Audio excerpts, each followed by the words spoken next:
narizes que você vê em estátuas egípcias, estejam elas em exposições em museus ou no próprio Egito, se foram. Os narizes sumiram, e não é porque se desintegraram, é porque foram removidos pelos primeiros cristãos ou pelos muçulmanos depois de 640 depois de Cristo.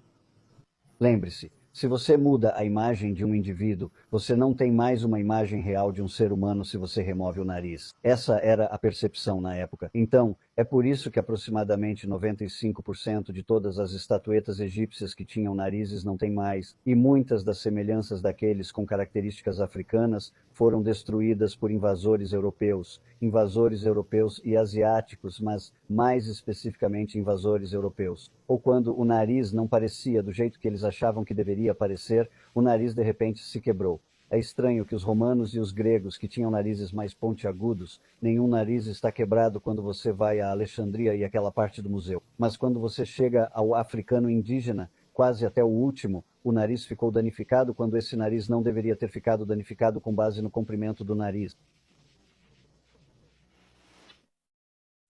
People of the world, take a look at what Jerusalem looked like in 1925.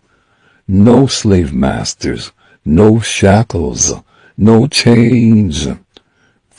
Quero batizar em nome do Criador, porque eu acredito que o Criador é um, não é dois nem três.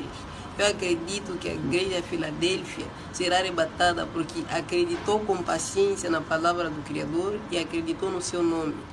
E aprendemos mais que não podemos ser contaminados por mulheres que representam a igreja, porque o Criador tem uma só igreja, que somos nós, não é aquelas coisas feitas por mãos de homem, templo, não. O Criador não precisa da nossa ajuda para habitar, não. Ele habita em templo feito pelas suas próprias mãos. Então eu acredito que o nome do Criador é Yahweh e que o do seu filho é Yahusha. Então eu quero batizar nesse nome. Eu também creio no nome do Criador. Eu agradeço ao Criador por eu conhecer o seu nome. Eu acredito que de verdade é esse nome. Eu não sei muitas coisas para dizer, mas eu gostaria muito de pregar e de batizar em nome do Criador. É isso. Ainda que esta visão diz respeito ao final dos tempos.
A infância do Salvador segundo Tomé, filósofo hebreu.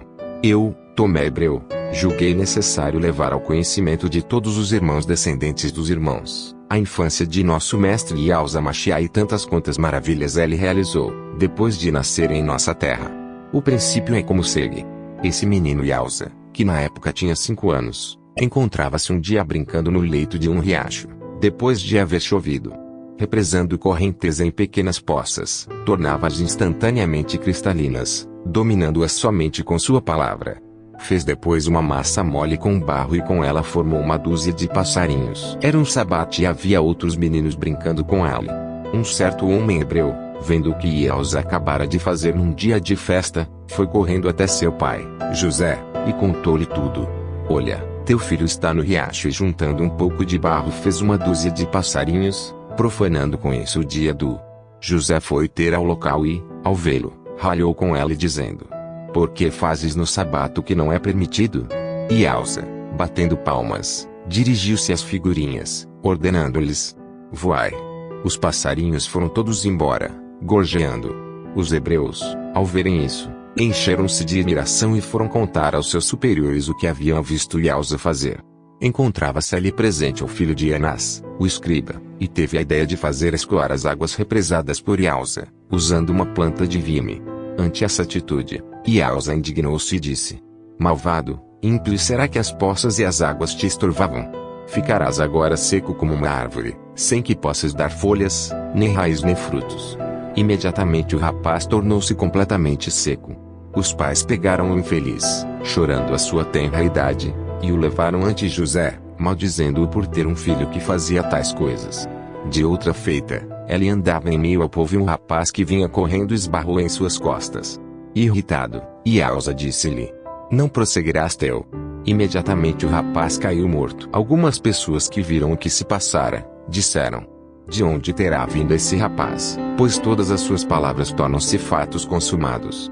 Os pais do defunto, chegando a José, interpelaram-no, dizendo: com um filho como esse, de duas uma, ou não podes viver com o povo ou tens de acostumá-lo a abençoar e não a amaldiçoar, pois causa morte aos nossos. José chamou Elsa à parte e a admoestou da seguinte maneira: por que fazes tais coisas, se elas se tornam a causa de nos odiarem e perseguirem? E Elsa replicou: bem sei que essas palavras não vêm de ti, mas calarei por respeito à tua pessoa. Esses outros, ao contrário, receberão seu. No mesmo instante, aqueles que havia falado mal dele ficaram cegos. As testemunhas dessa cena encheram-se de pavor e ficaram perplexas, confessando que qualquer palavra de sua boca, fosse boa ou má, tornava-se um fato e convertia-se numa maravilha. Quando José percebeu o que Elsa havia feito, agarrou sua orelha e puxou-a fortemente.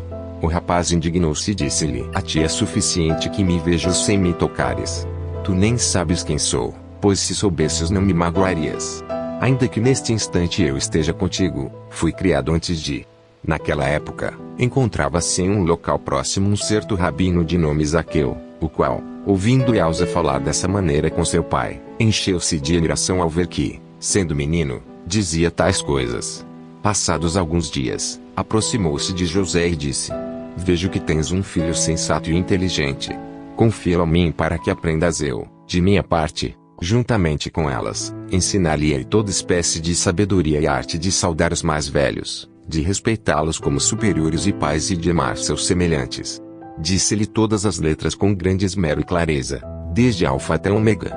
E Elsa, porém, fixou seus olhos no rabino Zaqueu e indagou-lhe: como te atreves a explicar beta aos outros, se tu mesmo ignoras a natureza do alfa?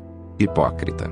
Explica primeiro a letra A, se é que sabes, e depois acreditaremos em tudo o que disseres com a relação a. Começou a interrogar o professor sobre a primeira letra, porém este não pôde responder-lhe.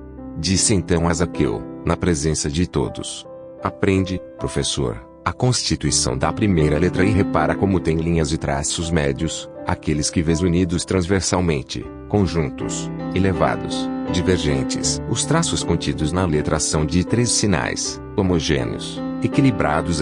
O professor Zaqueu, quando ouviu a exposição feita pelo menino sobre tantas e tais alegorias acerca da primeira das letras, ficou desconcertado diante da resposta e da erudição que ela manifestava. Disse aos presentes: pobre de mim! Não sei o que fazer, pois eu mesmo procurei a confusão ao trazer este jovem para junto de Léval. Então, irmão José, rogo-te. Não posso suportar a severidade do seu olhar. Não consigo fazer com que seu discurso seja inteligível para mim. Este jovem não nasceu na terra. É capaz de dominar até mesmo o fogo. Talvez tenha nascido antes da criação do mundo. Não sei qual o ventre que pôde tê-lo carregado e qual seio pôde havê-lo nutrido. Ai de mim, meu amigo, estou aturdido. Não posso seguir o voo de sua inteligência. Enganei-me, pobre de mim. Queria muito ter um aluno e deparei-me com um mestre. Percebo perfeitamente, amigos, a minha confusão, pois, velho e tudo mais, deixei-me vencer por uma criança. É de se ficar arrasado e morrer por causa desse jovem, pois neste momento sou incapaz de olhá-lo fixamente. Que vou responder quando todos me disserem que me deixei vencer por um rapazote? Que vou explicar a respeito do que ele me disse sobre as linhas da primeira letra? Não sei, amigos, porque ignoro a origem e o destino dessa criatura. Por isso te rogo, irmã José, que o leves para casa. É algo extraordinário, ou um deus ou um anjo, ou já não sei o que dizer.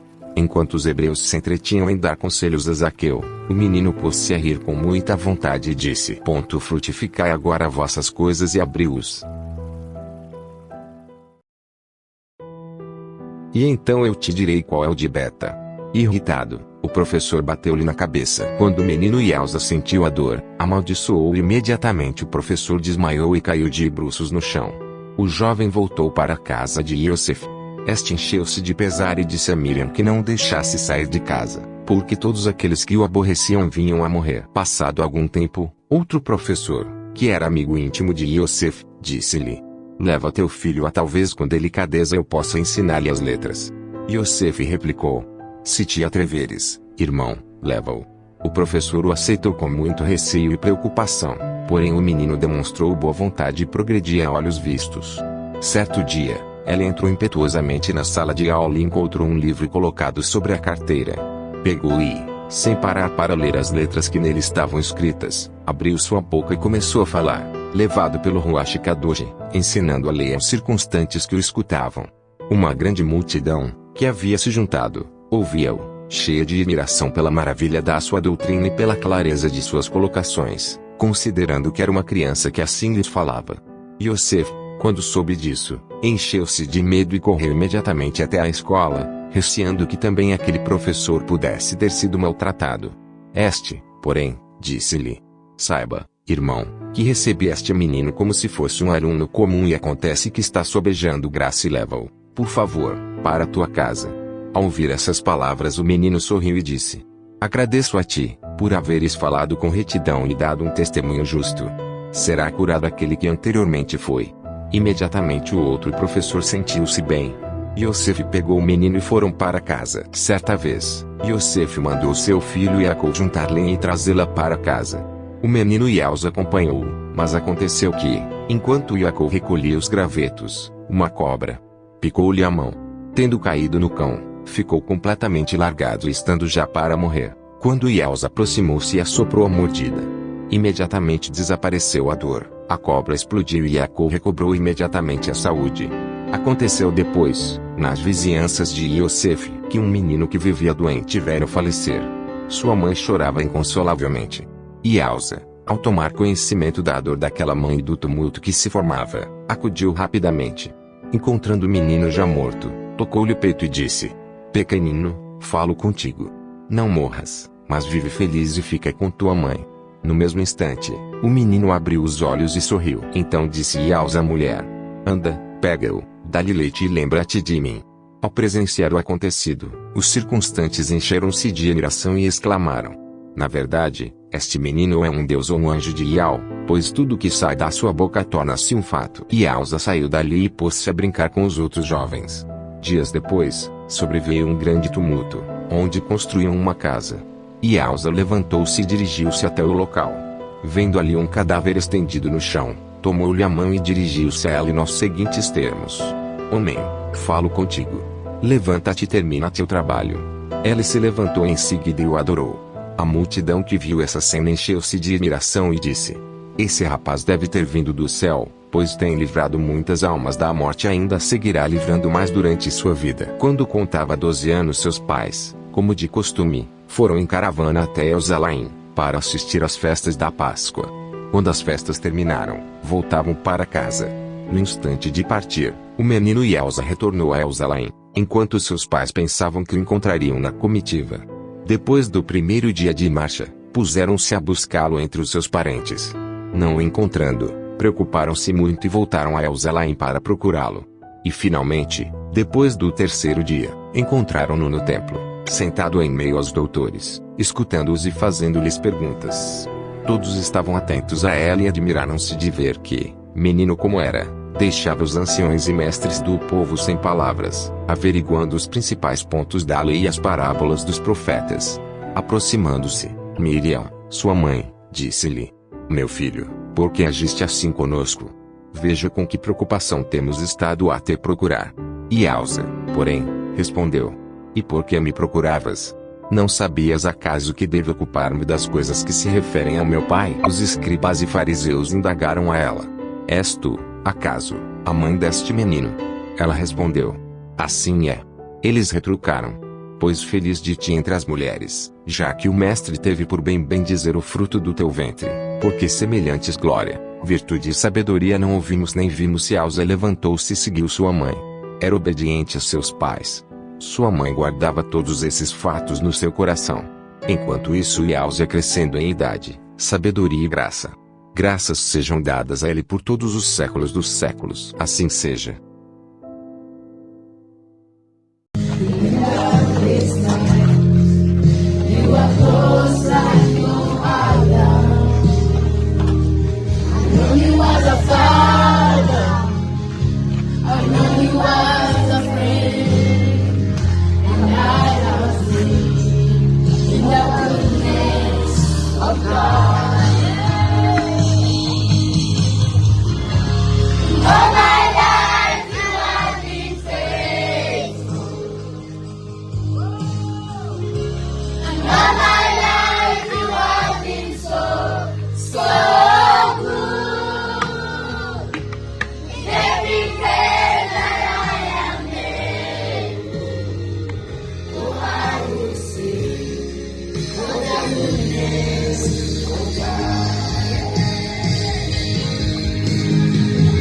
Your goodness is running out.